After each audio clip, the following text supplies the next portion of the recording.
বাংলাদেশকে বুঝতে হলে আগে জানতে হবে তার ডিভিশনগুলো সম্পর্কে। বাংলাদেশের প্রশাসনিক কাঠামো ভারতের থেকে সম্পূর্ণ ভিন্ন। আজকের ভিডিওতে জানব বাকি 4টি ডিভিশনের প্রাকৃতিক এবং ভৌগোলিক বৈশিষ্ট্য সম্পর্কে।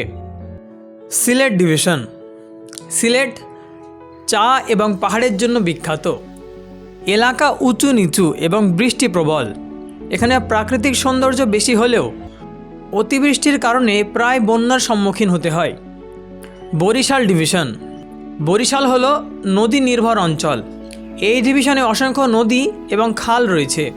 কৃষিকাজ ভালো হলেও বর্ষা এবং নিয়মিত বন্যা এই অঞ্চলের বড় সমস্যা। রংপুর ডিভিশন।